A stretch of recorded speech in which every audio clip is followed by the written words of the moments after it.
noite, foi um prazer revê-los, uma coisa muito boa. Eu queria passar a palavra para o acadêmico Paulo Rebelo, que vai coordenar a sessão e vai também fazer uma fala. Está com a palavra, Paulo. Obrigado. Boa noite, senhores acadêmicos. Queria agradecer em meu nome, do Renato e do Alexandre, o convite do nosso presidente Hilton e da diretora científica, Vânia, para trazer esse tema da psicopatologia do trabalho. Agradecer a presença de todos, que muito nos honra poder contar com a participação de todos vocês. O nosso objetivo hoje é falar um pouco sobre o nosso aspecto enquanto trabalhadores. Então, todos somos médicos, temos a nossa atuação, mas também somos trabalhadores. E o tema ele tem ganho bastante destaque nos últimos anos, e principalmente durante o período da pandemia, nós tivemos aí uma série de eventos, uma série de discussões que trouxeram esse tema para um contexto do dia a dia das pessoas. Então, nós vamos tratar hoje da saúde mental e trabalho. Eu sou Paulo Rebelo, membro titular da cadeira 43, patronímia Inaldo de Lira Neves Manta. Para essa apresentação, eu não tenho conflitos de interesse. Historicamente, a gente tem uma relação aí de que o trabalho seria uma coisa penosa, né? Isso está no nome trabalho, que vem lá do latim, tripalium, que era um instrumento de tortura formado por 3 paus, e a gente tem relatos antigos dizendo que os trabalhos mais penosos eram exercidos por escravos ou por pessoas condenadas, né? Também tem a citação lá do Gênesis, né? Que comerás o teu pão com o suor do teu rosto, até que voltes à terra que foste tirado, porque és pó e pó te has de tornar. Então, esse é um aspecto do trabalho. Contudo, o trabalho também é um fator de satisfação pessoal, de realização pessoal, de inclusão social e também um papel importante de prover recursos financeiros para o sustento do trabalhador e de sua família. Mas esse trabalho, ele também, além desses aspectos positivos, ele pode se caracterizar por ter uma demanda alta, ser uma carga excessiva, seja uma carga física, seja uma carga cognitiva. Hoje, nós temos os aspectos relacionados à falta de estabilidade no emprego e de proteção social. Nós temos 40% da população que trabalha sem carteira assinada, né?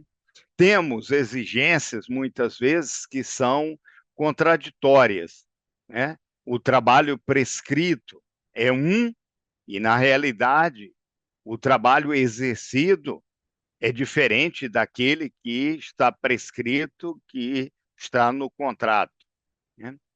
Também pode existir falta de comunicação.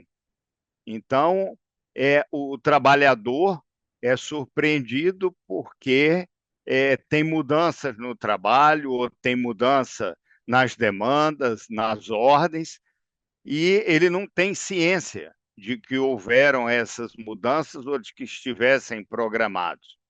E a falta de autonomia, a falta de decisão sobre o próprio trabalho, sobre o ritmo desse trabalho. Outras vezes, o trabalho se caracteriza por monotonia, por ter metas inatingíveis ou um controle excessivo, seja de tempo, seja de metas de produção. Nós sabemos que determinados tipos de atividade, as pessoas, inclusive, têm dificuldade de realizar as suas necessidades fisiológicas, de ter um tempo para ir ao sanitário, de ter um tempo adequado para alimentação, e muitas vezes esse trabalho é um trabalho que ainda é feito em linhas de produção e que um trabalhador está vinculado à produção dos outros, que estão na sua mesma bancada, na sua mesma linha. Também os trabalhadores se queixam de falta de reconhecimento. Às vezes, um muito obrigado, seu trabalho foi bem feito, que bom que você conseguiu terminar seu trabalho no tempo hábil. Também a gente tem comprometimento das relações interpessoais. Muitas pessoas trabalham em terminais de computador, trabalham isolados e não têm um contato direto com seus colegas de trabalho e com as outras pessoas da organização. Além do que, alguns trabalhos têm riscos à saúde, à integridade pessoal e à instabilidade no emprego. Nós tivemos, em 1992, um livro publicado por um francês, psicólogo e psiquiatra, Christophe Dejoux, que se chamava, no Brasil, A Loucura do Trabalho, o estudo da psicopatologia do trabalho. Nesse texto, Dejoux chamava a atenção para o sofrimento mental no trabalho, para o estudo das patologias mentais, além daquelas patologias físicas que estavam geralmente relacionadas ao trabalho. E fazia uma correlação entre essas patologias mentais e o trabalho que era realizado. E argumentava que muitas vezes a fonte da manifestação física ou da manifestação psíquica relacionava-se ao trabalho que era realizado, especialmente quando esse trabalho era feito em condição precária, onde o nível de estresse era muito alto, ou que o trabalho era um trabalho desumanizante. Então, a psicopatologia do trabalho, ela podia se manifestar, fosse em estresse crônico, burnout, que é a síndrome do esgotamento do trabalhador, em que ele se sente totalmente consumido, mas também quadros de depressão, de ansiedade, transtornos músculo-esqueléticos, problemas de saúde relacionados a doenças autoimunes, a manifestações de aparelho gastrointestinal e outras patologias relacionadas aí a esse estresse mental. Também o Dejoux falava que esses fatores contribuem para o desenvolvimento da doença mental. Dentre eles, destacava, né, pressão para cumprir metas e prazos, muitas vezes inatingíveis, falta de controle do trabalhador sobre o seu próprio trabalho e o ritmo desse trabalho, ambiguidades e conflitos de papéis entre o trabalho prescrito e o trabalho efetivamente realizado, relações interpessoais difíceis, fossem com os colegas de trabalho, fosse com as gerências acima. E condições de trabalho muitas vezes perigosas, insalubres, que os trabalhadores eram obrigados a realizar. Mas esse problema não era unicamente devido ao indivíduo, às características desse indivíduo. Muitas vezes ele era um reflexo de uma estrutura social ou de uma estrutura organizacional que estavam presentes nos ambientes de trabalho. Portanto, era fundamental que se avaliasse não só o indivíduo, mas também o ambiente de trabalho, as relações que se estabeleciam nesse trabalho e a carga cognitiva, como que se dava o sistema de poder dentro dessa organização. Então, deveria-se buscar uma maneira de rever essas práticas de trabalho, as políticas de saúde e segurança ocupacional. Então, com esse trabalho, Teju inspirou aí uma série de profissionais de saúde do trabalhador, médicos, psicólogos, assistentes sociais, engenheiros de segurança, técnicos de segurança e outros profissionais relacionados ao mundo do trabalho, e também aos profissionais de saúde e aos médicos. Essa abordagem, então, deveria ser uma abordagem contínua. Não era apenas você atuar quando você tinha casos que se apresentavam com maior riqueza de sinais e sintomas ou com desfechos mais graves, como, por exemplo, a doença mental ou mesmo o suicídio. Então, a gente vai encontrar menção sobre psicopatologia no trabalho como sendo uma área de estudo, como sendo uma disciplina do conhecimento de saúde do trabalhador e também um termo para debate e uma tentativa de compreensão do trabalho, das relações nesse trabalho e do adoecimento dos trabalhadores. Entretanto, nem sempre era possível estabelecer essa relação de causa e efeito. Determinados distúrbios, fossem eles físicos ou mentais, podiam ter a fonte no trabalho ou o trabalho como um valor contributivo. Então, Deju propôs que o trabalho deveria, então, ser analisado como possível desencadeador dessa patologia ou desse desconforto ou desse nível de estresse presente em determinados ambientes e em determinados indivíduos. E chegando mesmo a questionar a relação direta de casualidade.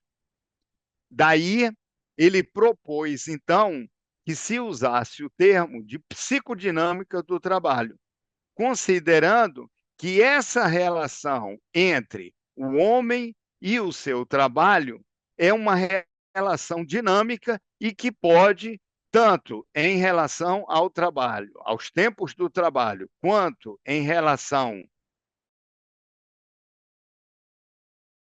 ao trabalho, que apresentar modificações e impactos.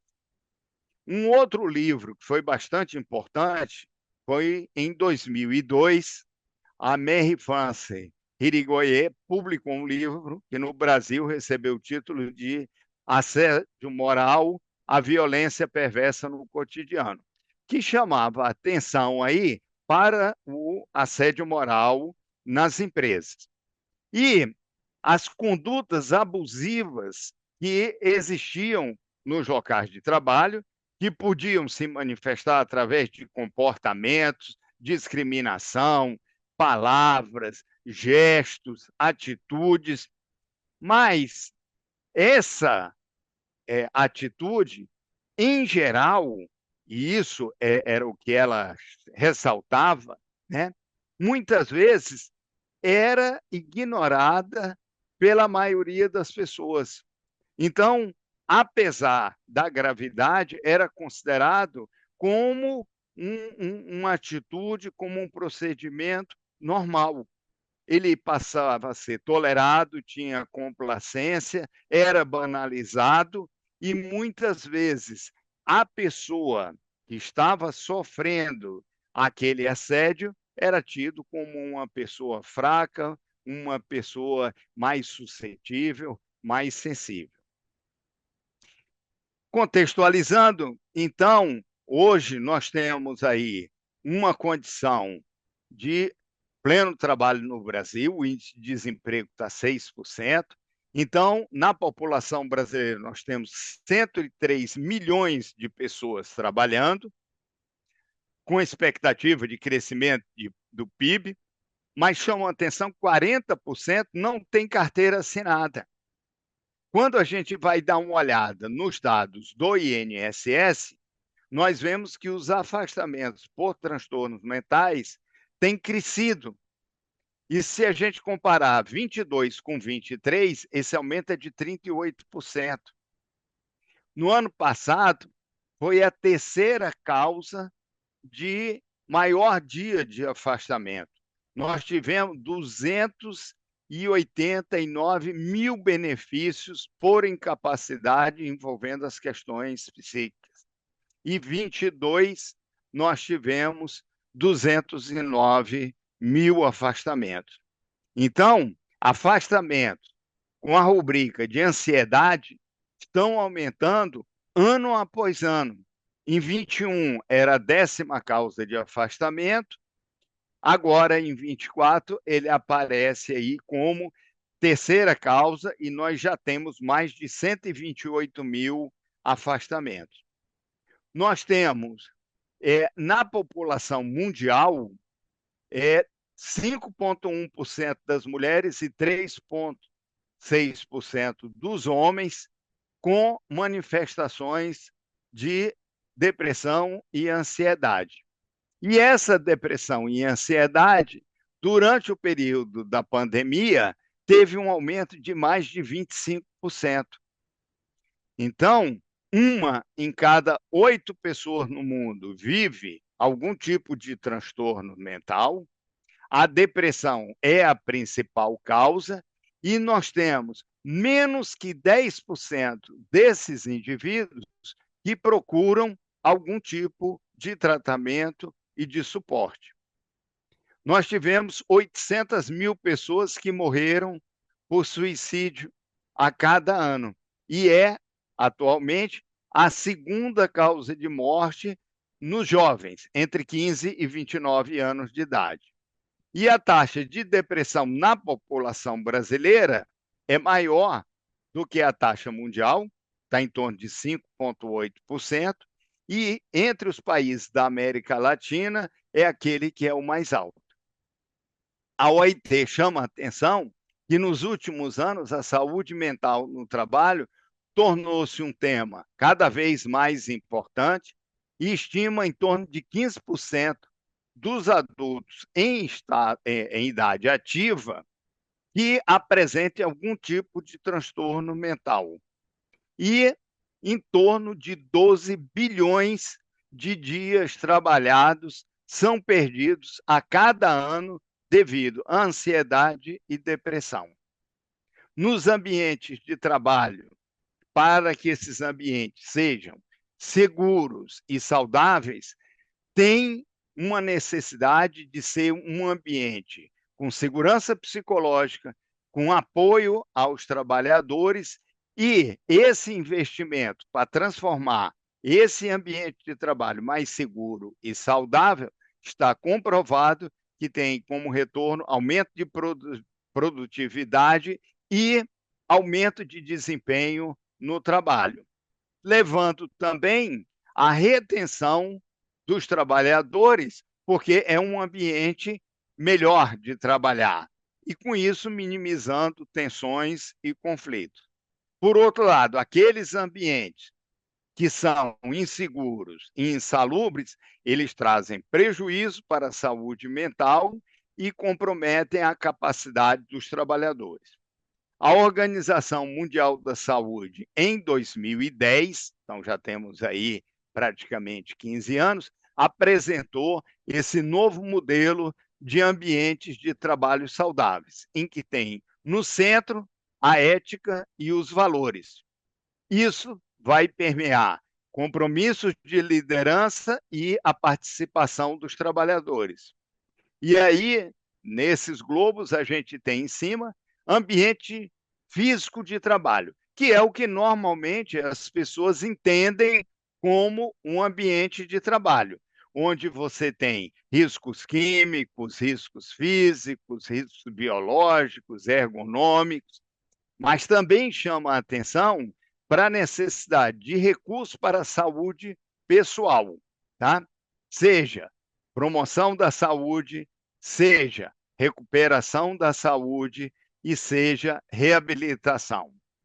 Também chama a atenção do envolvimento da empresa na comunidade, não só a comunidade de trabalho, mas a comunidade na qual ele se insere. Então, aqui nós temos todo o desenvolvimento aí das ações de responsabilidade social, de promoção da interação com as comunidades nas quais as empresas estão. E o ambiente psicossocial de trabalho. Este ambiente, então, ele tem que ser promotor da saúde e não gerador de doença mental. A saúde mental é definida pela OMS como um estado de bem-estar em que o indivíduo realiza suas capacidades, lidando com o estresse normal da vida, trabalhando de forma produtiva e contribuindo para a sua comunidade. Então, ressaltando aí os aspectos da realização pessoal, da realização das potencialidades do indivíduo, de ter maneiras de lidar com esses estresses que fazem parte do nosso dia a dia e que o trabalho seja uma fonte de produção, uma fonte de satisfação e contribuição para a sociedade. Destaca ainda que essa saúde mental é importante, porque saúde mental pode afetar a qualidade de vida, é fundamental para o bem-estar geral, influencia a capacidade de lidar com os desafios e está ligada à saúde física. Tá? Nós temos agora, na ONU, o movimento da Mente em Foco, que está alinhado às metas do desenvolvimento sustentável de 2030, que preconiza, então, que se combata o estigma da saúde mental e o preconceito que a sociedade tem em relação à saúde mental e que esse seja um tema central abordado nos ambientes de trabalho. Que nos ambientes de trabalho existam profissionais de referência para aconselhamento e, quando necessário, atendimento, que possam oferecer orientação e gerenciamento em situações de crise, que garantam a avaliação permanente dos colaboradores, que se mantenham os gestores engajados e que sejam treinados para que tenham capacidade de tratar desse tema, sendo agentes de transformação e não de estigma e segregação, que se criem programas anti-estigma, promovendo debate aberto. Com isso, além de reduzir o estigma e sofrimento das pessoas que estão com algum tipo de sofrimento mental, que seja também um ambiente de segurança psicológica para que as pessoas possam manifestar esse seu estado, inclusive criando condições para se identificar e evitar o suicídio. E promoção de ações que incentivem a saúde mental, seja através de campanhas, de movimentos culturais, atividades esportivas e atividade física, de ações ligadas a uma nutrição saudável, bem-estar, práticas educativas, práticas de ações comunitárias, entre outras, que podem beneficiar o trabalhador. Então, a Organização Mundial de Saúde, também na sua última reunião, final de 2023, chama a atenção que a inovação em tecnologia, como robotização, inteligência artificial, automação de sistemas e novas opções de uso das tecnologias digital na transformação digital, elas sejam usadas para ajudar e prevenir lesões e doenças relacionadas ao trabalho, incluindo aí a redução do estresse e da fadiga do trabalhador. Tivemos também um enorme impacto no período da Covid, né? Isso em todo o mundo. E agora, os casos de Covid crônica e os novos casos de Covid, porque a doença passou a ser endêmica, né? Evidenciando claramente a importância da segurança e saúde no trabalho. E chamando a atenção para outro ponto relevante, que são as alterações climáticas, degradação do ambiente, que tem levado aí a uma série de mudanças, ao aparecimento de novas doenças. Então, a gente tem, por exemplo, na Itália, a introdução da dengue, que era uma doença que não existia, e novos riscos ligados a extremos de temperatura e às enchentes, né? Então, no trabalho, nós precisamos que esse trabalho tenha significado e que proporcione um ganho financeiro adequado, que nos dê oportunidade de desenvolvimento pessoal e crescimento profissional, que nos leve à aceitação, ao reconhecimento e apoio, tanto dos nossos pares quanto dos nossos superiores, que esse trabalho seja digno, salubre e seguro, que a gente, através do trabalho, se sinta participante, incluído e integrado, que as pessoas sejam ouvidas, tanto na organização quanto nas decisões que impactam o seu trabalho e o modo de execução, que a gente tenha segurança no emprego, assistência quando se fica doente ou sofre um acidente, que os tempos e espaços para o trabalho, a família e o lazer sejam respeitados, principalmente agora que com o trabalho domiciliar a gente juntou tudo, então as atividades domiciliares estão mescladas com o tempo de trabalho e compreender os conflitos entre gerações, porque no momento a gente tem desde os baby boomers até os milênios compartilhando o mesmo ambiente de trabalho, com modelos mentais, com uso de tecnologias, com relacionamentos que são bastante diferentes.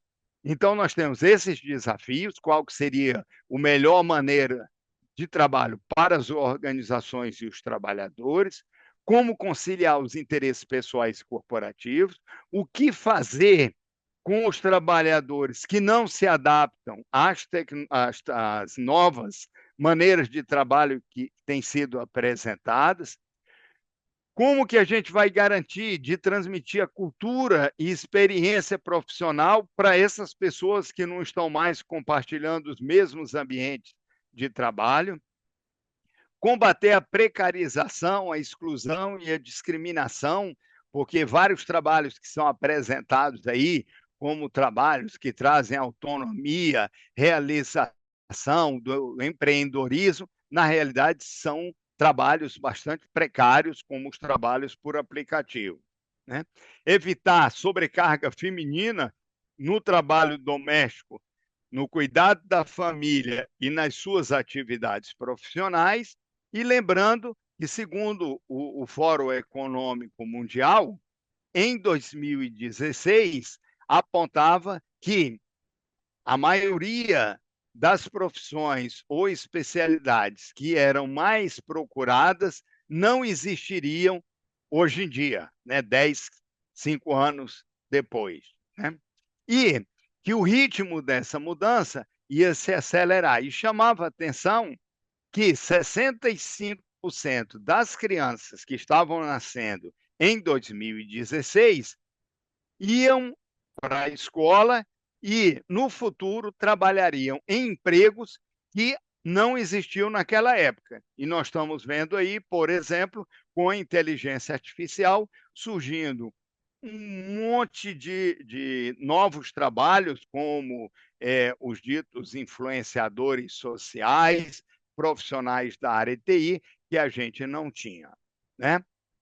Tivemos, com relação à mudança climática, uma série de fotos aí que mostraram a situação, e aí eu chamo a atenção para o sofrimento mental do profissional de saúde, que tinha que abandonar a sua família para ir continuando o seu trabalho, muitas vezes sem as mínimas condições de realizar esse trabalho e muitas vezes preocupado de, no retorno, como que encontraria a sua família, porque muitas vezes estava sofrendo exatamente as mesmas coisas que o restante da população. Então, essa é uma visão geral com relação à saúde mental e trabalho. Agora nós vamos ouvir o acadêmico Alexandre, que vai trazer uma abordagem mais especializada com relação ao agravamento dessa patologia mental. Presidente, está de volta a palavra. Bom, em primeiro lugar, eu quero agradecer ao presidente Hilton Koch por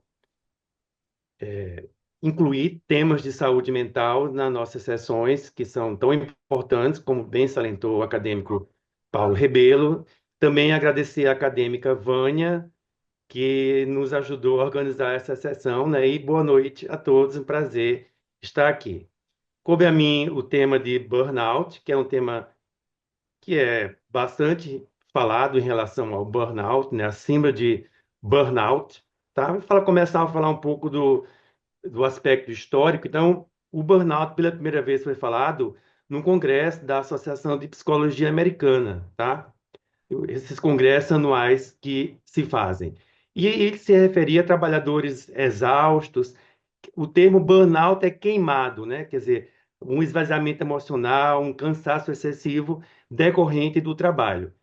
E quem primeiro falou desse termo foi o psicólogo alemão, mas é radicado nos Estados Unidos, o Freudenberger, tá?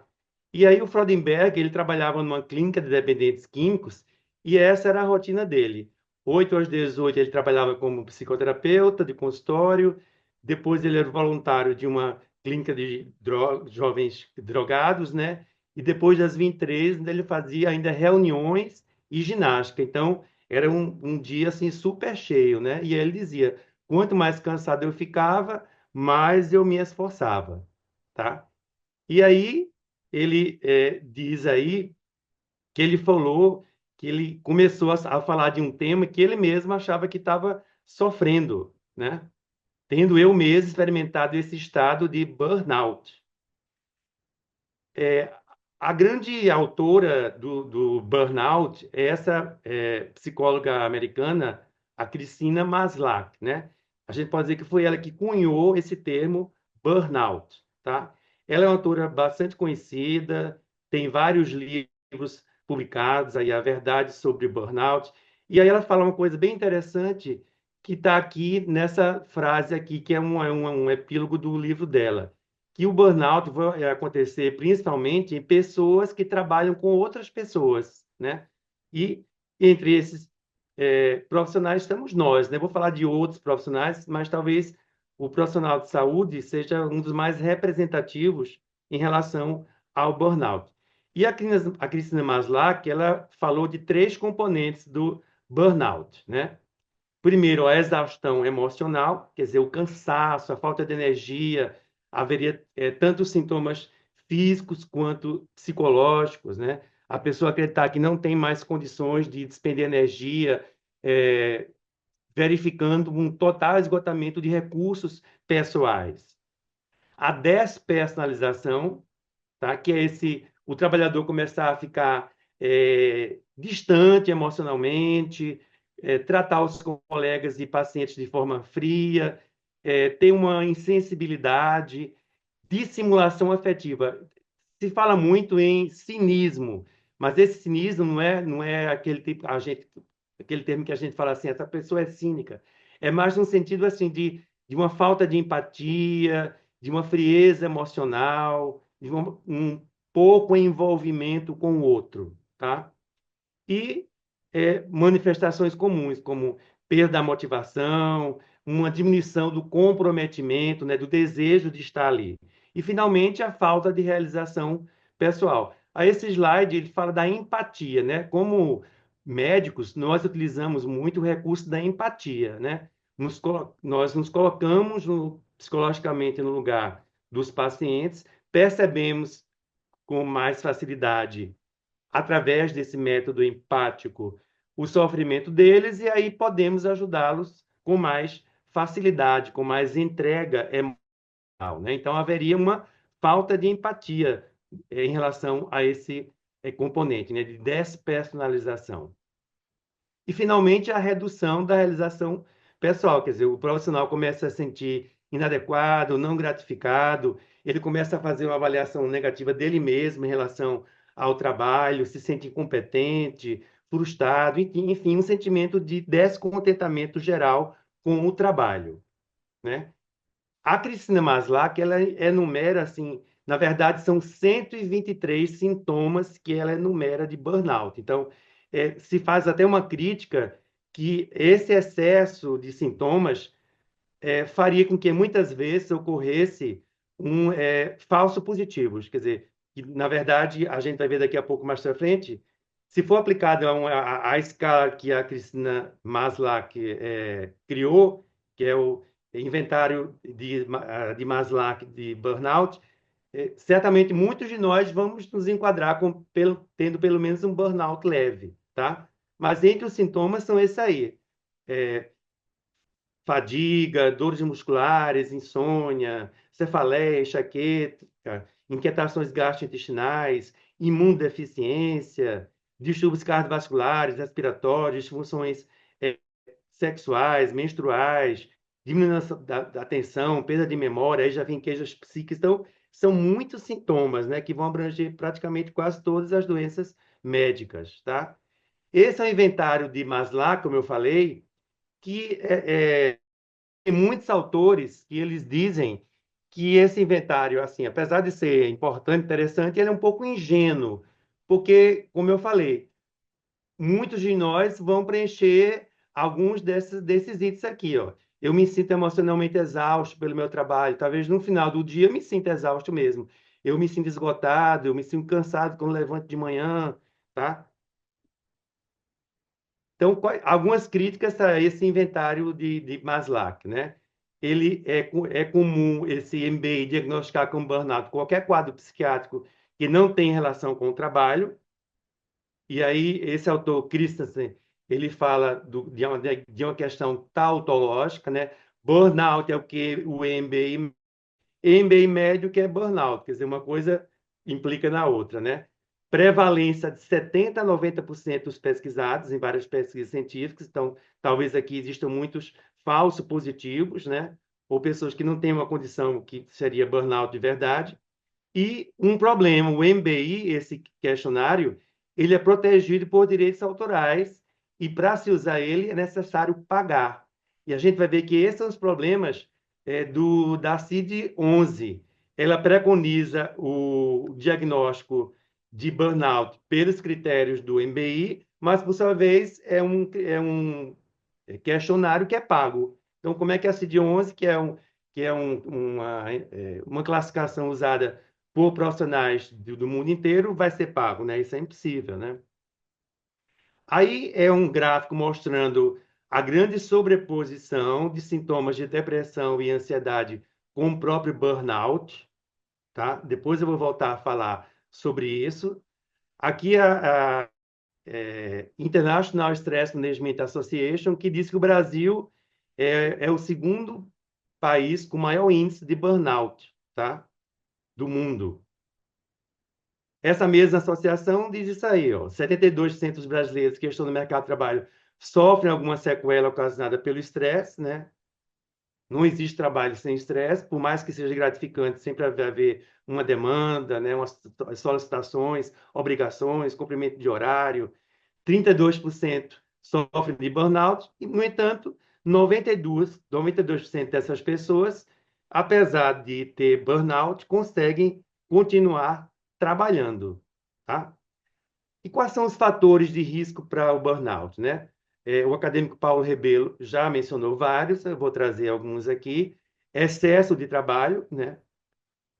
Certa vez eu atendi uma cliente no meu consultório, ela tinha 6 plantões. Eu perguntava, mas como é que você faz para trocar de roupa? Ela falou, não, eu levo a roupa da semana inteira. Aí eu vou de um plantão para outro e eu vou trocando a roupa, coloco no porta. E aí ela tinha 6 noites ruins de sono, né? Ela acabou tendo um processo de estresse mesmo, que nesse caso poderia até se chamar de burnout. Falta de recursos estruturais e pessoais, ou de impossibilidade de responder a demandas, né? Profissionais bancários, a gente vê muito isso. Relações tensas, ou conflituosas com usuários, clientes, organização. A gente vê, por exemplo, em hospitais públicos, muitas vezes históricos de médicos que sofreram agressões, né? Que trabalham em trabalho muito hostil, né? Impossibilidade de progredir ou ascender no trabalho, quer dizer, quando não há uma possibilidade de ascensão, quando a pessoa não vislumbra uma possibilidade de progredir, né, de ter novas missões, um melhor salário, relações conflitivas com companheiros e colegas. Eu já trabalhei como perito da CPST, que é uma divisão trabalhador de saúde mental da UFRJ, tá? E a gente faz perícias de pessoas que estão com problemas psiquiátricos e tem outros peritos de outras áreas, né? Mas era muito comum essas pessoas que desenvolviam quadros de ansiedade e depressão estarem com problemas, conflitos com colegas ou chefia, tá? Considero isso aqui muito importante, daí que eu frisei. Alto nível de exigência para aumentar a produtividade, atingir metas cada vez mais inatingíveis. Então, isso vai levando a uma frustração, né? A pessoa não corresponde àquilo que por ela é desejado, tá? Aí as profissões mais relacionadas ao burnout, né? Professores, assistentes sociais, bancários, profissionais de saúde, está grifado aqui, policiais, bombeiros, agentes penitenciários, recepcionistas, motoristas de ônibus. Então, vejam que são profissões que lidam diretamente com o outro, né? Esse é um estudo que foi realizado nos Estados Unidos, com quase 1.400 médicos, é um estudo recente, de 2023, tá? E aí, esses médicos foram acompanhados desde o período de 2017, reavaliados em 2019 e 2021, tá? E aí vocês vejam que aqui tem os 3 componentes da síndrome de burnout, dito pela Cristina Maslow, que é exaustão, despersonalização, que ele chama de cinismo, como eu falei, e redução da gratificação profissional. Mas o que se viu aqui é que, em 2017, 44% desses médicos preenchiam critérios para burnout, em 2019, 41%, e quando chegou em 2023, quase 51%. E aqui os autores defendem a ideia de que está havendo um aumento de burnout entre profissionais médicos, né? Talvez por todas essas condições que eu falei, né? Exatamente nos Estados Unidos, a gente tem uma expectativa que as condições de trabalho sejam melhores do que as nossas, né, em serviço público, principalmente.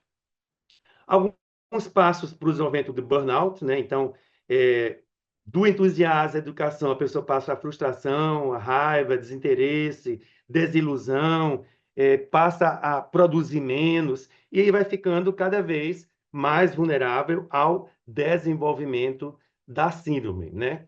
E desenvolvendo esse tipo de comportamento, quer dizer, fazer o trabalho mais rápido, não se preocupar tanto com a qualidade do trabalho, diminuir o contato visual, né? O médico atende olhando para o computador e mal olha para o rosto do paciente, colocar rótulos depreciativos, esse paciente é um chato, crítica a tudo e a todos que o cerca, crítica à empresa, tá? A partir da CID-11, comparando com a CID-10, a gente vai ver que houve uma mudança importante do conceito de burnout, tá? Na CID-10, o burnout está na classificação Z73. Note que a classificação da psiquiatria da CID-10 é de F00 a F99. Então, o burnout ele não está classificado dentro dos transtornos mentais, né? Ele está relacionado a problemas relacionados com a organização de seu modo de vida. Então, nesse momento, a CID-10 ela tem uma visão mais abrangente do burnout. Ela não leva apenas a questão do trabalho, né? Mas se a pessoa tiver com problemas do trabalho, problemas familiares, tudo isso pode levar a um burnout. Isso muda bastante na CID-11, tá? Que está no Brasil válido a partir de janeiro de 2022, mas, curiosamente, não temos a versão em português do Brasil ainda traduzido. Temos a versão em inglês e a versão em português de Portugal, tá? Eu tenho a versão de português de Portugal. Quem tiver interesse pode me enviar um e-mail que eu mando. Mas na CID-11, o burnout está lá na QD 85. Então, vejam, é uma síndrome conceituada como resultante do estresse crônico no local de trabalho que não foi gerenciado com sucesso.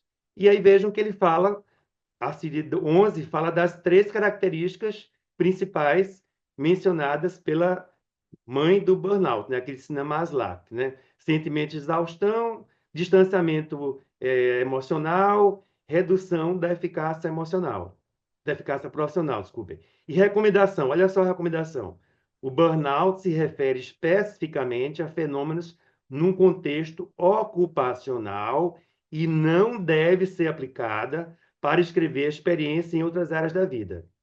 A CID-11 está dizendo que você só deve dar diagnóstico de burnout se 100% dos problemas da pessoa forem de origem ocupacional, tá?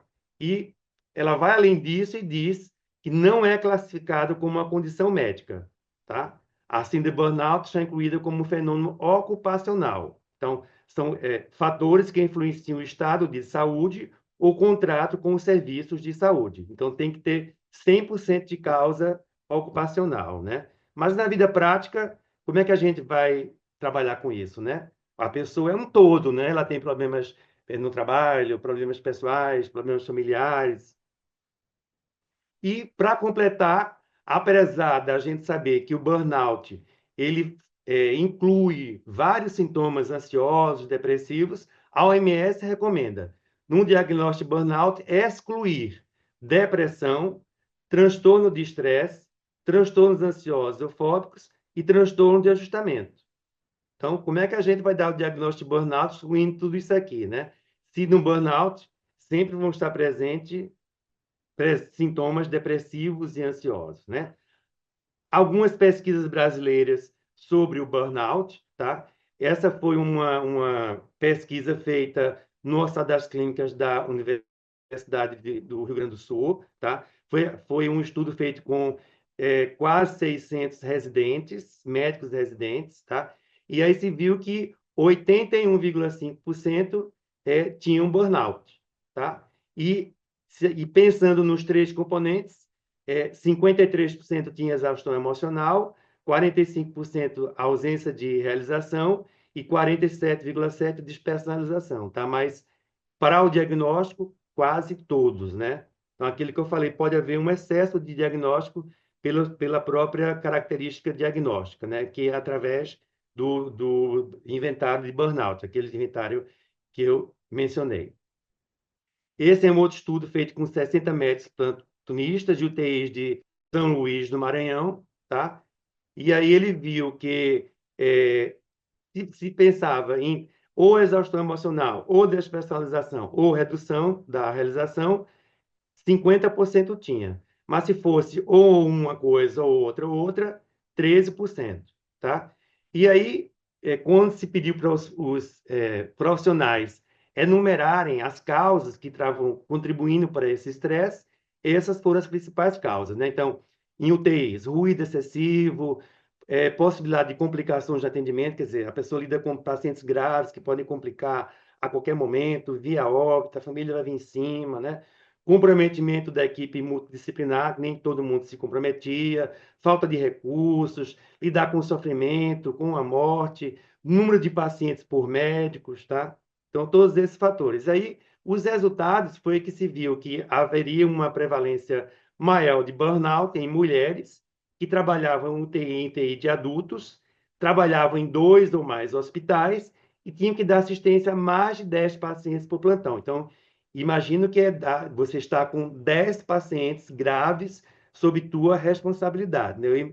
Eu nunca trabalhei em UTI, mas acredito que isso seja bastante estressante, ainda mais que aquilo se repete em plantões semanais ou mais, se a pessoa der mais de um plantão por semana, né? Esse é um estudo sobre mulheres médicas do burnout na pandemia da Covid-19, tá? Foi um estudo com cerca de 700 médicas, tá? Essas médicas foram examinadas no período de julho a setembro do ano de 2021, se eu não me engano, é, 769 de várias especialidades, e dessas, mais de 60% relataram sintomas de burnout, tá? E elas referiam isso aqui como sintoma de burnout. Falta de energia nas atividades diárias, sentimentos negativos frequentes, insatisfação com a capacidade para o trabalho, né? A pessoa achar que é incapaz para o trabalho.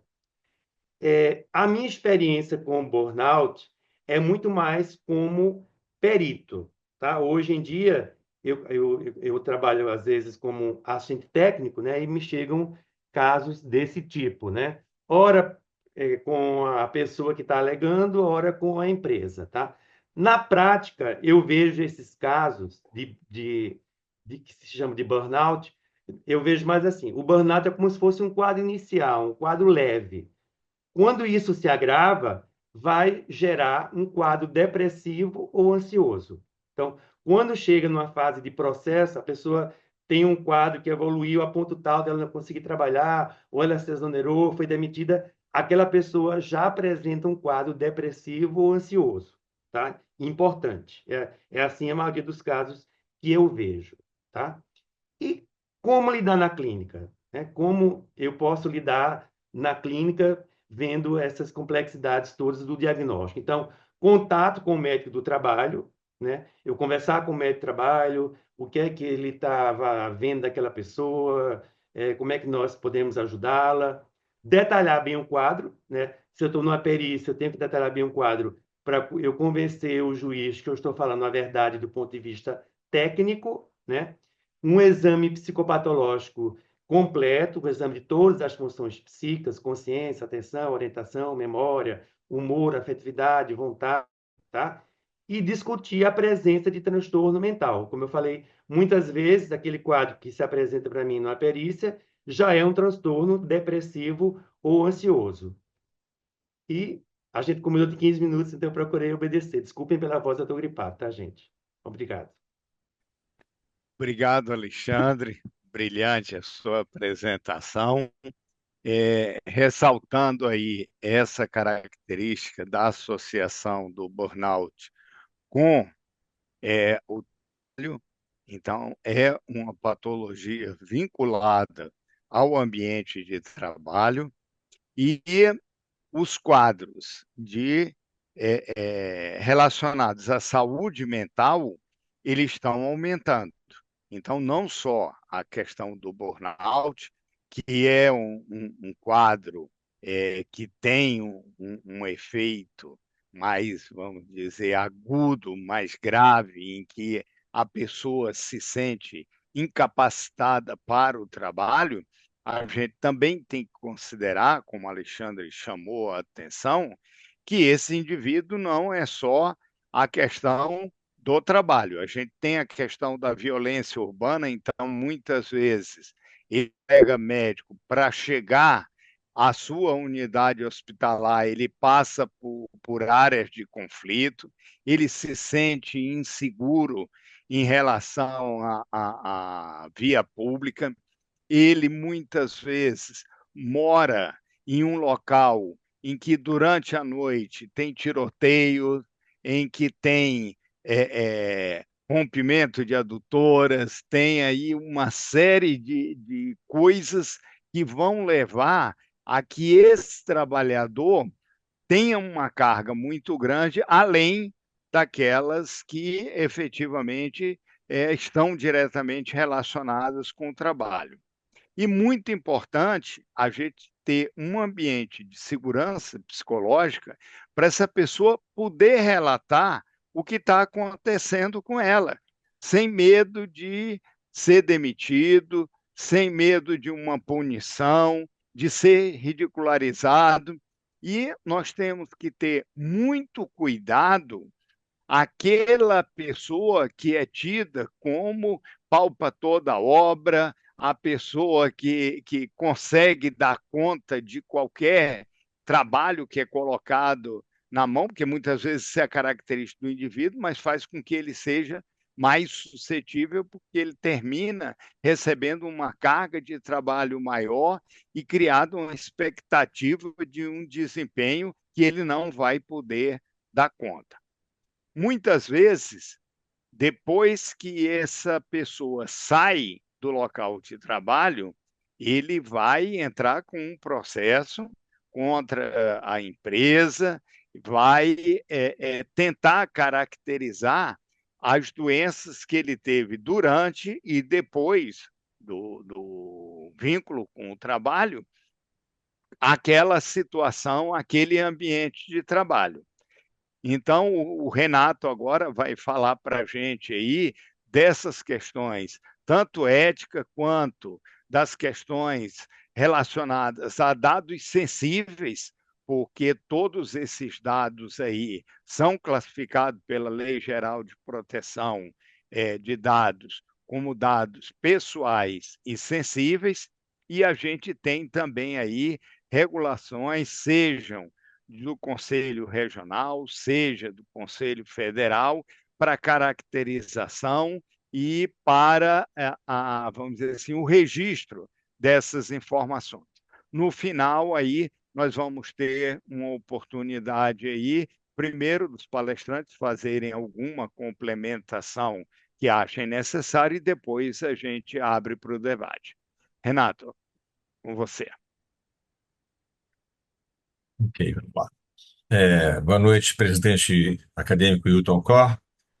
Boa noite, senhoras e senhores acadêmicos. Eu gostaria de começar agradecendo ao acadêmico Paulo Rebelo pelo convite para estar aqui hoje, agradecer também aos acadêmicos Alexandre Valença e Vânia Zocchi pelas sugestões, pela ajuda, por todo o apoio. Eu vou compartilhar a minha tela, é uma fala breve, focando algumas coisinhas no ético jurídico. Deixa eu ver se a minha Share, não tela tem share screen. aparece. Share. Eu também declaro, não tenho nenhum conflito de interesse, tá, na apresentação desse trabalho. Quando a gente pensa no assunto que foi falado hoje, a nossa normativa é a resolução do CFM A 2323 de 2022. É interessante, essa é uma resolução que é muito importante que todos leiam, deem uma lida nela, e para ficar mais claro, mais didático, eu peguei aqui 4 possibilidades: o chamado médico assistente.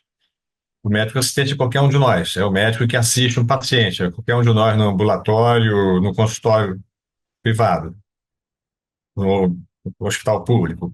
O médico do trabalho é diferente. O médico do trabalho é aquele médico, seria o médico assistente, mas que tem uma formação, uma titulação, uma especialização em medicina do trabalho. Existe também o médico assistente técnico e existe o médico perito judicial. O médico assistente técnico é aquele médico que é contratado pelo paciente. Vamos pegar o caso clássico, que é o paciente processando o médico. Hipótese. Então, o paciente é o autor da denúncia e o médico é o denunciado. Então, o juiz que não entende de medicina, ele vai nomear o perito judicial. O perito judicial é o médico nomeado da confiança do juiz. E as partes, o paciente autor ou o médico denunciado, poderão ter o médico assistente técnico. O médico assistente técnico é aquele que estuda o processo, lê o prontuário, vê os exames, evolução, prescrição, forma uma ideia de tudo que contém aquele prontuário e auxilia o advogado, obviamente, o da acusação, é o assistente técnico da acusação, e o da defesa para a continuação daquele processo. O que é interessante notar aqui é o seguinte: todos nós sabemos, já falamos várias vezes, não existe relação médico-paciente sem sigilo. Então, o médico assistente, esse RMP que eu botei é a relação médico-paciente. Então, existe relação médico-paciente, sigilo obrigatório entre o médico e o paciente? Claro que sim. Entre o médico do trabalho e o trabalhador? Claro que sim também. E entre o médico assistente técnico e o médico, tanto, vamos pegar o exemplo do denunciado, também existe um tipo de relação. Já no médico perito judicial, a coisa é um pouco complicada. Por quê? O médico perito judicial, ele está ali como serventuário da justiça, ele é um assessor do juiz. Então, o perito judicial, ele não está preocupado em estabelecer um vínculo de relação médico-paciente com aquele que eu vou chamar aqui agora de periciando, ou aquele paciente que está sendo submetido à perícia. É diferente. Quando você é médico assistente técnico, você conversa com o paciente e você até pode, é uma questão de consciência sua, você pode até falsear uma verdade se você quiser beneficiar aquele paciente que te contratou, está pagando teu honorário. Isso é um problema ético seu.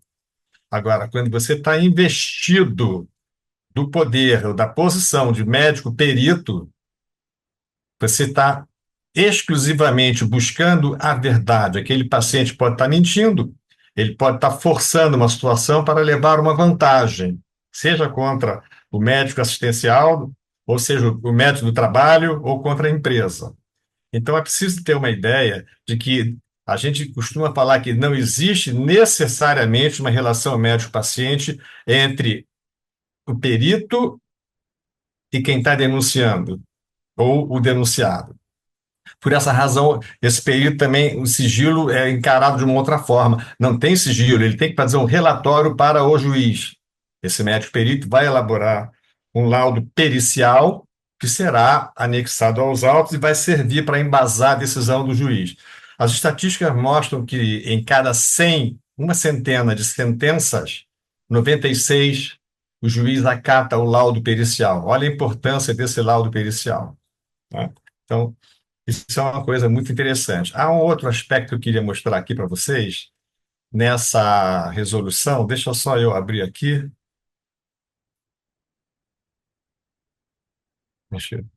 Só um minuto, porque são aqui. Ainda nessa resolução, existe uma ideia de interação entre o médico assistencial e o médico do trabalho. Tá? Então, há um sigilo, há uma relação médico-paciente, há um sigilo. Logo no artigo 1º, essa resolução fala que aos médicos do trabalho e demais médicos cabe uma série de circunstâncias, por exemplo, promover a discussão clínica com o especialista assistente do trabalhador sempre que julgar necessário. Tá? O médico do trabalho pode discordar dos termos de atestado médico emitido por outro médico, desde que registre no prontuário os achados clínicos que justifiquem a discordância e após realizado o devido exame clínico do trabalhador. O médico do trabalho, ao ser solicitado pelo médico assistente, deverá produzir relatório com descrição dos riscos ocupacionais e da organização do trabalho e entregá-los ao trabalhador. De outra forma, o médico assistente ou o especialista, ao ser solicitado pelo médico do trabalho, ele deverá produzir relatório ou parecer com descrição dos achados clínicos, prognóstico, tratamento, exames complementares, etc., relacionados às queixas do trabalhador. Tá? Para estabelecer um nexo causal, nexo de, vamos dizer, que justifique os transtornos de saúde com as atividades do trabalhador, além da anamnese, exame clínico, etc., etc., há uma série de situações que têm que ser verificadas. É dever do médico considerar, por exemplo, o estudo do local do trabalho, o estudo da organização do trabalho, os dados epidemiológicos, a ocorrência de quadro clínico ou subclínico em trabalhadores expostos a riscos semelhantes. Tá? Então, e outra coisa interessante, é vedado ao médico assistente determinar nexo causal entre doença e trabalho sem observar o contido nesse inciso. Okay? Porque aqui é o médico assistente, não é o médico de trabalho. Então, esse médico assistente, se ele está querendo determinar algum nexo causal entre o quadro clínico e a história do trabalhador, ele tem que ter informação, que seria o caso nessa hora, óbvio, de buscar esse subsídio, esse apoio, pedir um relatório ao médico do trabalho. Tá? Então, é interessante como é que está tudo bem amarrado. Por isso que eu falo, quem atua na área de medicina do trabalho, ou se você é médico assistencial e um trabalhador te pede um laudo, um parecer, alguma declaração, eu sugiro que não faça isso sem, pelo menos, dar uma lida nessa resolução. Tá? Vamos passar o próximo slide. A LGPD, Lei Geral de Proteção de Dados, ela, quando surgiu, ela, de uma certa maneira, causou muita preocupação, até porque as multas eram pesadíssimas, né? E a gente cansou de ouvir histórias sobre vazamento de dado. Vazou dado, houve várias histórias que ficaram conhecidas, foram publicadas multas e sanções, etc. Então, para não trazer o alarme, eu diria que vale a pena dar uma lida, mas eu pensei dois artigos que acho que importam mais para nós médicos. É o artigo 5º e o artigo 12. Tá? O artigo 5º diz isso que está aí na tela. Para fins dessa lei, considera-se dado pessoal, é aquele relacional da pessoa, é o nome, é o CPF, aquele que todo mundo conhece, que não há nenhum problema em divulgar. Tá? Você vai no supermercado fazer uma compra, a mocinha pede para você botar o seu CPF lá na maquininha, você vai na farmácia, então, é, dar o seu nome completo, o seu CPF, isso é um dado pessoal banal. Já o dado pessoal sensível é diferente. No dado pessoal sensível, eu preciso tomar cuidado de como é que eu vou divulgar, se eu vou divulgar, como obter consentimento para divulgar. Por dado pessoal sensível, entende-se dados que digam respeito à origem racial ou étnica, dizem respeito a cunho religioso ou crença religiosa, opinião política, filiação a sindicato, organizações, tá? Dados genéticos ou biométricos, dados que impliquem em saúde da pessoa, vida sexual. Existe um terceiro tipo de dado que é o chamado dado anonimizado. O dado anonimizado é aquele em que, quando eu libero aquele dado, você não tem como saber de quem eu estou falando.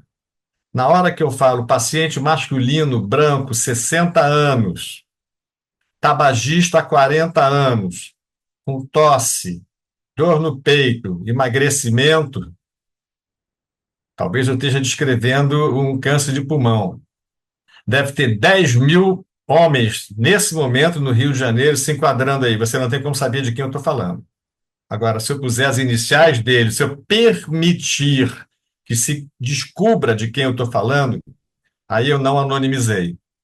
Então, a melhor maneira de um médico não ter problemas com a LGPD é, sempre que possível, trabalhe com dado anonimizado.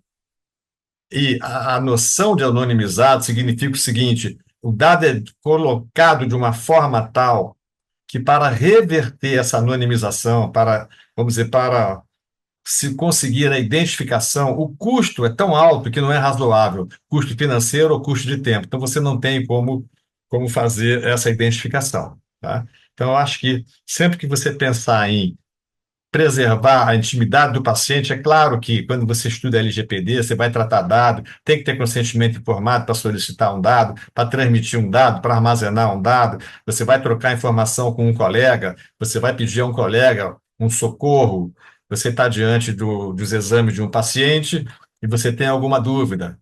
É claro que o seu colega é médico e é claro que ele também está obrigado ao sigilo médico, assim como você está. Então, nas duas pontas, quem está consultando, o médico consultante e o médico consultado, os dois são obrigados ao sigilo, isso é óbvio. Tá? Mas, mesmo assim, a lei diz que para você consultar com outro médico que você está entendendo que tem mais experiência que você, mais vivência, etc., ainda assim a lei exige que você peça o consentimento informado para o paciente, que o paciente concorde, que no benefício dele você está pegando os dados dele e está e passando, informando esses dados para um outro colega, para uma troca de opiniões, busca de uma orientação de conduta. Tá?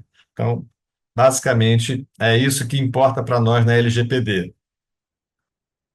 Aqui então, é o artigo 12 que eu falei, né? Os dados anonimizados, eles não são considerados dados pessoais para os fins da lei, salvo quando o processo de anonimização puder ser revertido com esforços razoáveis, e como eu já falei, a coisa fica inviável. Por quê? Porque você tomou uma precaução de ocultar de uma forma tal que seria necessário um custo, se fosse possível, seria um custo elevado para sair atrás da onde veio aquela informação, da onde veio, da onde veio aquilo, para tentar chegar lá, a coisa fica inviável.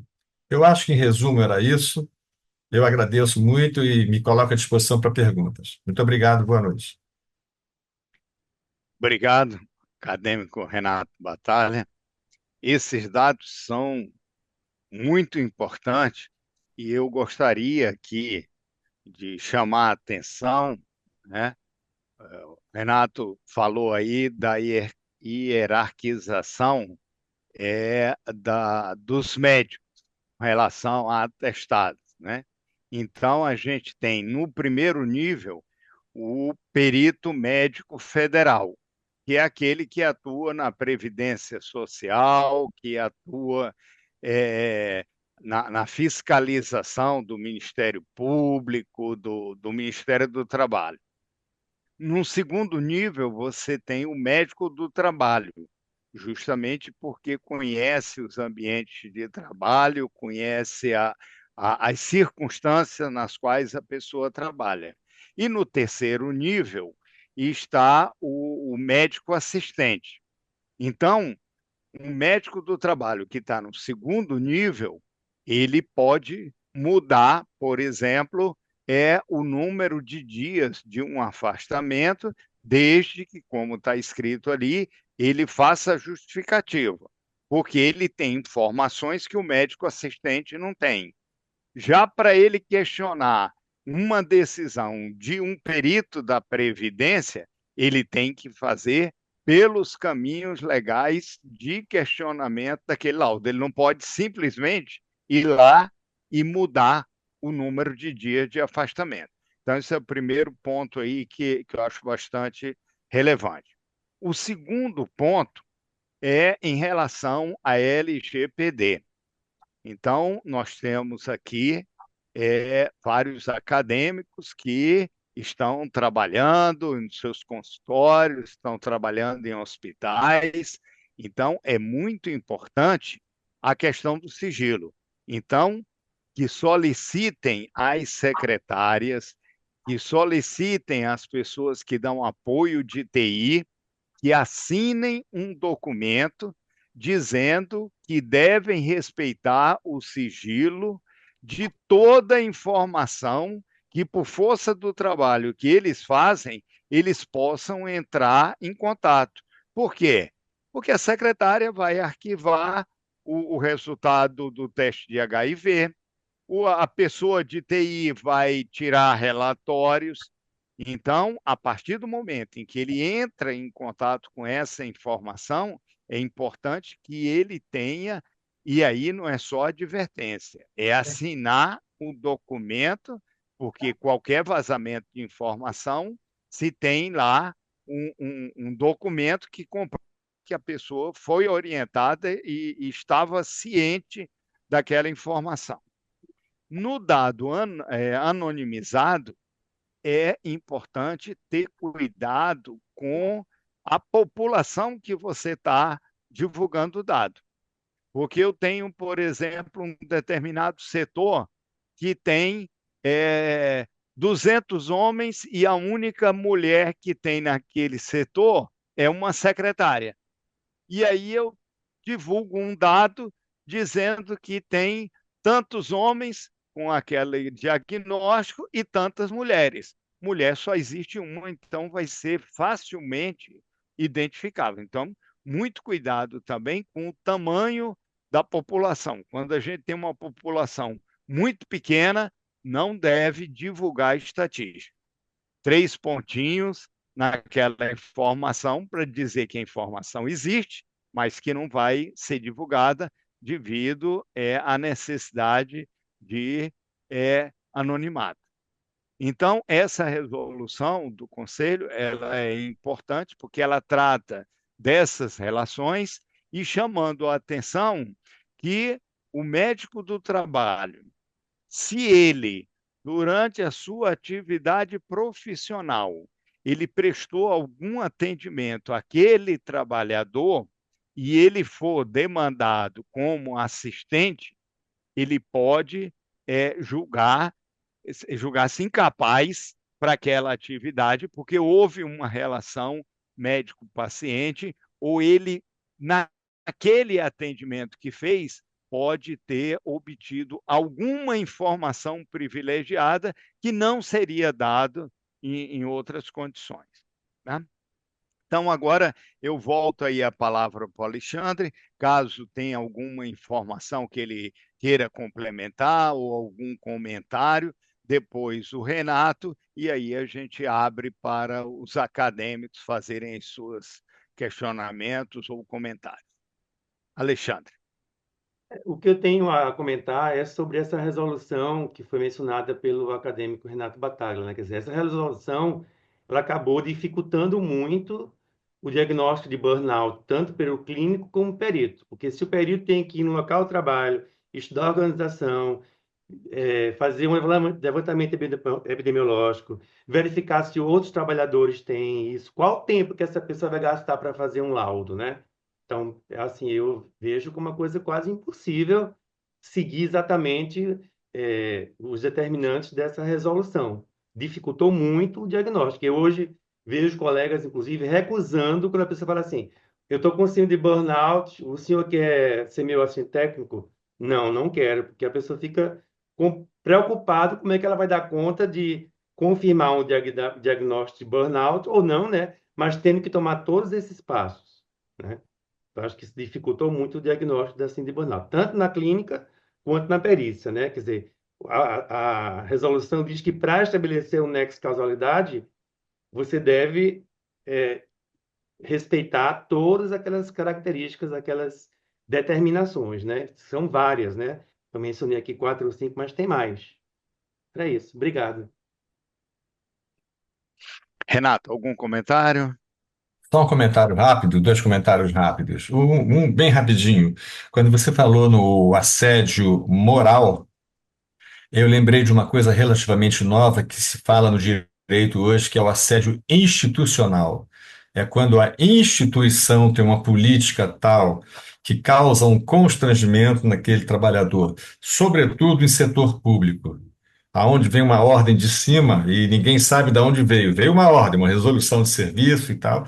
Então você começa a discutir cada vez mais hoje o chamado assédio institucional, que é o CNPJ quem está fazendo o assédio. No assédio moral é a chefia, o superior imediato, alguém assediando moralmente aquele trabalhador. Então é uma coisa que não é muito divulgada porque é razoavelmente nova. E a outra coisa que você já falou também, a questão de ser assistente técnico, ser testemunha, como funciona isso, não é?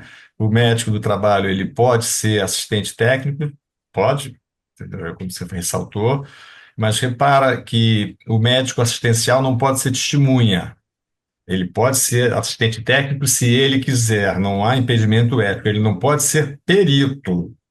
E quando eu falo perito aqui, o tempo todo, essa noite eu falei perito judicial, eu não falei no perito oficial. O perito oficial é aquele concursado, exemplo, é o perito médico legista do Instituto Médico Legal, da polícia, o perito criminal, isso é outra coisa, tá? Eu estou falando de qualquer médico assistencial que o juiz conheça, que o juiz confie, e o juiz então designa dá um despacho indicando o doutor Paulo Rebelo como perito do juizado. Ora, se você é médico do trabalho ou médico assistencial, você não pode ser perito, porque você tem informação privilegiada. Cara, em resumo, era isso. Senhor presidente, podemos abrir aí para a participação dos acadêmicos. Isso. Você põe aí à disposição, aí, ver se alguém gostaria de fazer um comentário. Eu normalmente convido o Monsenhor Aníbal. Ele deveria. Aí, pronto. Estou aqui. Ele conhece tudo de tudo, então ele vai. Eu gosto de ouvi-lo. Olha, eu acho que essa questão tratada no Código de Ética Médica, não é? Que é a fonte das nossas reflexões, é uma questão extremamente complexa. Eu tive a oportunidade de pertencer ao grupo central, gestor do processo de revisão do Código e presenciei inúmeras discussões a respeito desses tópicos. Eu acho que hoje foram expostos diferentes temas com grande clareza.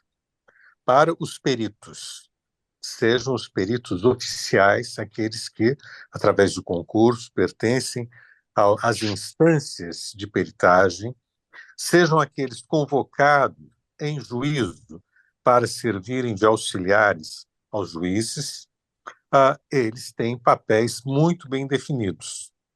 O que a gente sempre tem que ter, me parece, um cuidado muito especial, é que o médico assistente nunca deve se colocar, a não ser quando chamado em juízo, a se aventurar a ser perito. Não é função dele. É a minha opinião pessoal. Muitas vezes, os médicos são chamados, ou se lhes pede que deem atestados e tem, não é, uma série de documentos que os pacientes, aqueles que lhes pedem, tentam utilizar como uma peritagem ou como a manifestação de uma autoridade médica naquela área.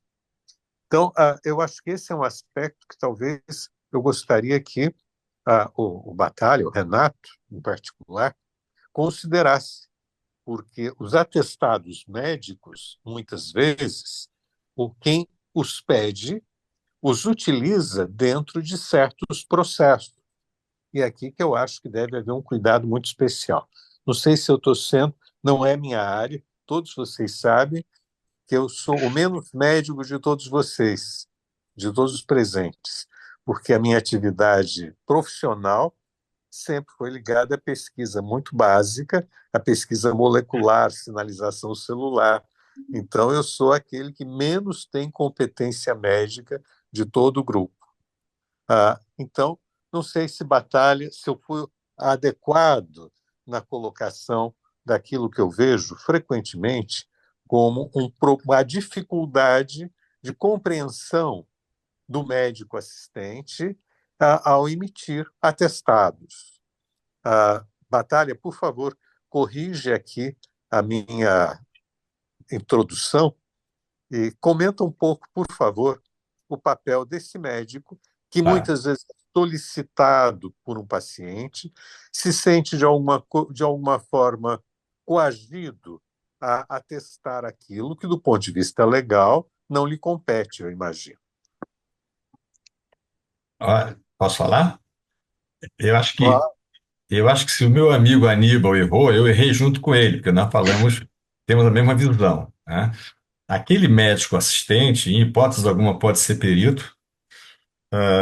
Ele não há proibição ética, ele não pode ser testemunha, está no próprio Código Penal e no Código de Ética Médica.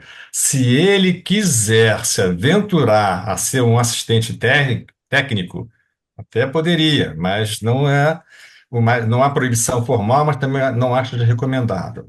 A questão do atestado, o atestado é algo obrigatório que você tem que dar desde que, óbvio, você participou do ato médico, você examinou o paciente, etc, etc, etc.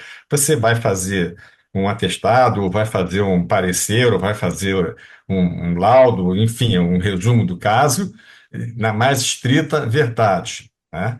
É, a gente já teve chance de ver situações até complicadas de o paciente pede um laudo para o médico dá um laudo de boa-fé, o paciente omite para esse médico assistencial que havia sido demitido, esse paciente estava com uma crise hipertensiva, pega o laudo do médico que constatou a pressão alta, pega esse laudo e leva na empresa e fala: vocês estão me demitindo, vocês não podem me demitir, eu estou com afastamento. Isso deu uma confusão danada. Eu já participei disso aí. Esse processo é um processo ético no CREMERGE e nós conseguimos argumentar que o exame médico foi feito porque argumentou, o advogado da empresa disse que o atestado era falso. A discussão, e de vez em quando se fala muito em atestado falso. Aí. O que que é atestado falso? E eu, de propósito, falei: "Ó, meu amigo, se eu pegar um papel de pão, botar lá, num papel de pão, aquele que do português de padaria, meu avô era português, papel de pão, e eu escrever tudo, assinar e carimbar, aquilo é verdade. Eu sou médico, eu examinei, podemos discutir se o papel é adequado ou inadequado. É inadequado, mas o atestado não é falso. O atestado é falso quando eu não examino o paciente, eu atesto. Ou quando eu examino o paciente, eu, de uma maneira mentirosa, digo coisas que eu não vi, ou coisas que, sintomas ou situações que o paciente não tem. Aí o atestado é falso. Agora, discutir o papel, isso não tem cabimento. Tá? Acho que atestado falso dá para a gente discutir uma outra ocasião, porque é um tema muito interessante, mas eu tenho visto um pouco de angústia de médico, de um modo geral, com a acusação de atestado falso. Então, tomar cuidado na hora que um trabalhador, você não é médico do trabalho, você é um médico assistencial, ele quer um atestado, lembra daquilo que eu falei que está na resolução. Como é que você, médico assistencial, vai fazer um laudo, alguma coisa, se você não conhece o ambiente de trabalho onde ele está, por exemplo? Acho que o Paulo Rebelo pode falar isso melhor do que eu. Então, deveria ter, com certeza, essa interação entre o médico assistencial e o médico do trabalho. Renato, eu gostaria que considerasse, fizesse considerações sobre a associação de atestados, laudos e o registro em, nos documentos, não é, pertinentes ao paciente.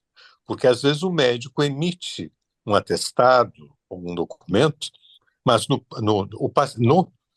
histórico do paciente, na sua pasta do paciente, ele não tem nenhum registro.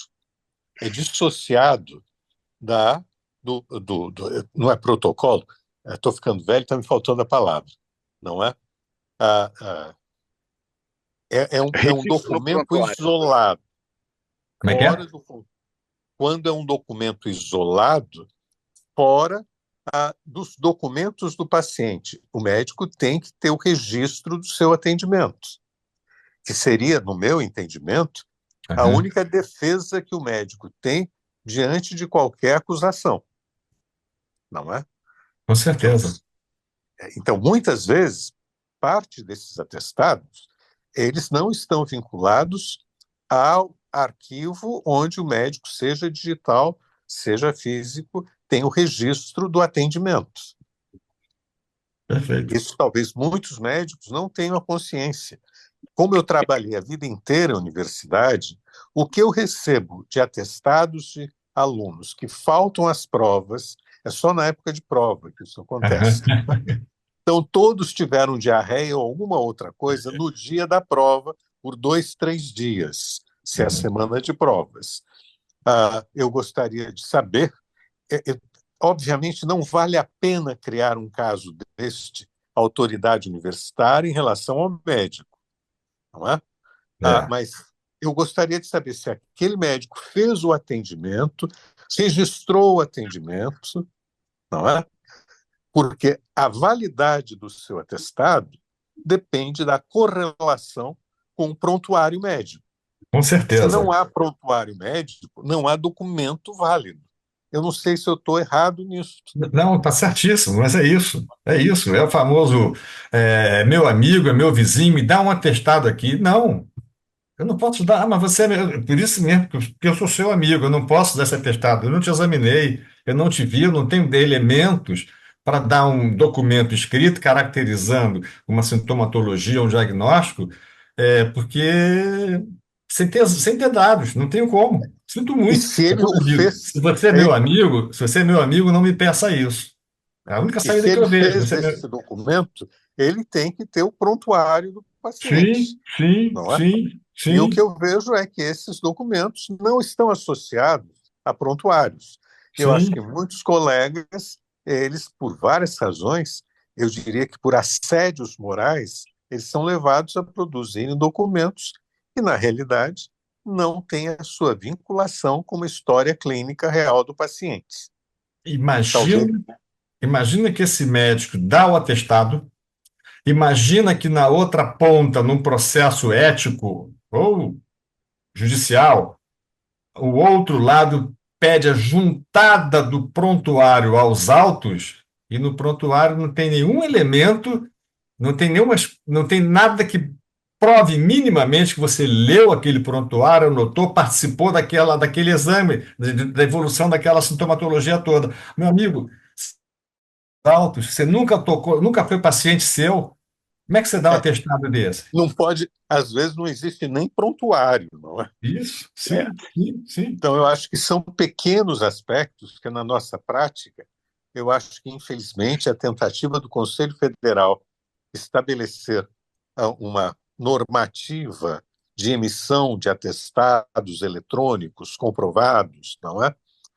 Por questões judiciais, foi suspenso, tanto quanto eu saiba, por decisão é, judicial.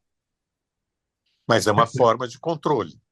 é. Que, Tem dois aspectos aí, Monsenhor, que eu acho que são bastante importantes.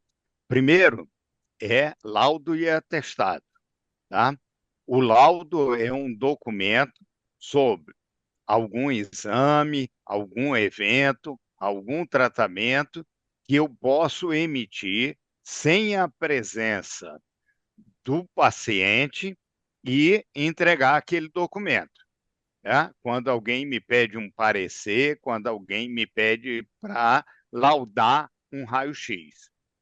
O atestado, ele está implícito que ele é decorrente de um ato médico de exame presencial. Eu não posso emitir um atestado que não seja num ato médico de examinar a pessoa. Então, não tem esse negócio de me dar um atestado para o meu filho que faltou a prova. Tá? Outro aspecto que é importante é que quando você anota no prontuário, além da data, coloque a hora. Eu já vi uma pessoa que cometeu um crime, correu para o pronto-socorro e fez um atendimento. Depois entrou com a defesa que ele não tinha cometido crime porque ele estava no hospital. Só que o crime foi de manhã e ele foi ao hospital à noite. A sorte é que, pelo número do atendimento, deu para ver o horário. Esse foi um aprendizado que eu tive na época de acadêmico, e a partir daí, qualquer atestado, eu coloco sempre a hora que eu fiz aquele atendimento. E recomendo que todos façam o mesmo, porque aí no prontuário fica o dia e fica a hora. Com relação aí ao Atesta Med, que o Monsenhor Aníbal citou, é importante que haja algum tipo de comprovação da veracidade de um atestado, porque a gente tem situações, por exemplo, o atestado de marinha. Todo pessoal que trabalha em embarcação, ele tem que ter um atestado que diz que ele está apto para trabalhar como um marinheiro. Muitas vezes, o que, que acontece? A pessoa trabalha em embarcação estrangeira. E aí ele pega, por exemplo, um atestado no Brasil e apresenta isso na Inglaterra. Hoje, não tem como fazer a verificação da autenticidade desse atestado. Eu tive um tempo atrás aí em reuniões na Marinha, que a gente estava vendo como que podia regulamentar isso aí. Por quê? porque algumas pessoas de má fé pegam, inclusive, médicos que já morreram e emitem esse documento falso, porque sem esse documento, o cara não pode embarcar naquele navio que está saindo agora. E o cara precisa daquilo para embarcar, porque vamos dizer assim, é da população necessária, mínima, para o navio poder sair do porto. Então, tem algumas situações que isso é necessário ter essa comprovação, que seria solucionado pelo Atesta-Med, mas que também é uma dificuldade, porque a gente sabe que o Rio tem vários locais que não tem acesso a computador, um médico num serviço de emergência tem que parar para pegar um computador para fazer aquele atestado, e aí teve uma série de questionamentos e por hora, o processo tá paralisado, né? Então, a questão de documentação também é fundamental, que a gente tenha tudo registrado, porque a defesa do médico é em cima daquilo que está escrito no prontuário, não é no que ele vai falar. Então, qualquer informação, qualquer dado tem que estar identificado e tem que estar em detalhes o que motivou aquilo. E um outro ponto que você chamou a atenção, Renato, que é muito importante, é a questão da ciência do paciente. A resolução do CRM diz que essa passagem de laudo do médico assistente para o médico perito ou para o médico do trabalho seja feito por intermédio do paciente. Por quê? Perfeito. Para depois o paciente não alegar que ele não sabia e que houve ali uma quebra de confiança. É feita pelo paciente e se pede ao paciente que assine um recibo. Ele recebeu o laudo, tá na resolução. Exatamente. Para o paciente ou para o representante legal do paciente, mediante recibo comprovando que recebeu aquele laudo. E quando vai para a justiça, envelope fechado, Sim, encaminhado ao juiz, direcionado ao perito judicial. sim. Isso já deu uma briga há muitos anos. Rapidinho, presidente. Há muitos anos tinha uma norma, o padre, o Monsenhor Aníbal vai lembrar. É, a norma dizia que o prontuário era entregue direto ao perito, porque era um documento médico. Mas os juízes entenderam que é uma afronta ao Conselho de Medicina querer impedir que ele, juiz, possa ter acesso a um documento, já que ele vai dar a sentença final. Então, na resolução houve uma mudança e agora, óbvio, pede-se ao juiz, óbvio, sigilo tudo, mas acabou aquela ideia de que você entrega só para o perito. Os juízes se sentiram, vou usar uma expressão delicadamente, se sentiram desrespeitados, achando que eles não podem ser excluídos. Desculpa, era só isso. Renato, eu acrescentaria a questão dos delegados de polícia. A questão, né? Dos delegados de polícia. Sim, que muitas vezes eles sim, não têm apoio jurídico para sim, solicitarem tais documentos. sim. Não, já estamos aí, são quase 2 horas. Ia dar oportunidade para ver se alguém gostaria de fazer algum comentário, porque já de 30 estamos com 20 pessoas, né? Então, estão indo embora. Alguém queria fazer sua palavra? Mauro, Perpétua, Lívia, Eliane, Mayra, Valéria, Elmo, Maurício, ainda sobraram alguns aí. E o nosso vice-presidente chegou agora recentemente também, se ele quiser fazer uso da palavra, senão a gente faz um encerramento aí. Alguém mais? Não, presidente, eu estava. Pode falar. Pode falar.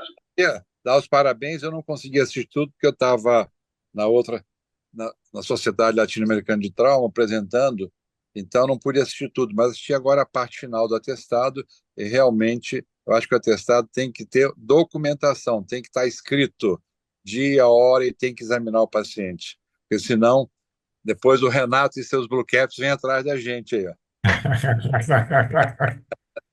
Eu não, o juiz. Obrigado.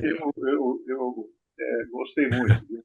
Eu acho que eu não conheço ninguém que tenha tanto conhecimento em medicina do trabalho quanto você. Eu acho que você é a estrela máxima disso e você demonstrou isso hoje. E queria agradecer muitíssimo, né, a sua apresentação, os convidados, o Alexandre já tem ouvido outras vezes, o Renato também, e agradecer a Vânia, que teve todo o cuidado e o carinho de organizar essas sessões, e a Milene, a Regina. Então, a gente tem uma equipezinha que faz isso acontecer, né? Eu ficava muito triste de ver que nós somos mais de 100, né, que juram, né, juram, tem um dia que toma posse, jura que vai participar. Bom, o senhor Aníbal tem falado isso em todos os eventos possíveis, né, inclusive na última posse que teve da minha unidade. Mas não adianta. Mas, felizmente, aí a minha cabeça conseguiu, tendo um bom psiquiatra, né, ela conseguiu entender que pode, não dá, tem outro compromisso, tem outra questão, e tem a gravação, né, que a Vânia coloca, daqui a pouco, depois ela coloca, e se o pessoal quiser assistir, é ótimo, né? Eu acho que perdeu a oportunidade aqui nesse momento, mas tem a oportunidade de ver, de assistir a gravação, o que é muito bom, né? Porque realmente são compromissos, às vezes, que não se tem como abrir mão de outro lado, né? E houve uma falha nossa também, por conta de que dia 20 foi feriado, e aí nós não pensamos muito em transferir para hoje, né? E na realidade tinha outros eventos também marcados para hoje. Então, de qualquer forma, eu queria agradecer muitíssimo, Paulo, foi brilhante a sua participação, como sempre é, né? E como eu falei, agradecer ao Alexandre, Renato, e a nossa fotógrafa oficial, ela tirou dezenas de fotografia, tem fotografia aí para guardar até para os bisnetos, né? Vai guardar aí. Nosso ex-presidente, Mauro Pena, está presente também, tal, a Perpétua Baiana, duas baianas aí, firmes, sempre, toda vez elas estão presentes, né? A Perpétua e a Eliane. Então, foi muito bom. O Telmo também esteve aí hoje conosco, o Betim, o Maurício, lá do Rio Grande do Sul, então a Cátia, lá de Pernambuco. Então, a gente teve aí uma nacionalização da reunião hoje. Mais uma vez, muito obrigado, muito obrigado. Presidente, desculpa, vai ter reunião no mês de dezembro? Terá uma reunião no mês de dezembro. Sim, teremos. Ok. A Vânia está. Pode falar, Vânia. Quer falar? Vânia? Sim, boa noite a todos. Obrigada, Renato, obrigada, doutor Alexandre, obrigada, doutor Paulo. Muita gratidão. Em dezembro teremos uma sessão, não teremos em janeiro, que será o recesso. Em fevereiro também teremos outra, que já está também alinhavada, como eu falo. Agora, março ainda já estamos tentando programar, mas em dezembro terá, sim. E será uma excelente sessão. Eu perguntei porque a terceira semana coincide com o Natal, né? Por isso que eu perguntei. É na terceira semana, mas não cai a noite de Natal, né? Seria muito bom, né? Natal aí a gente ia ter uma festa lá. Né? Terceira quarta-feira. É dia 18. Sim. Quarta-feira, 18 de dezembro. Não, vai ser uma dia semana 18. antes.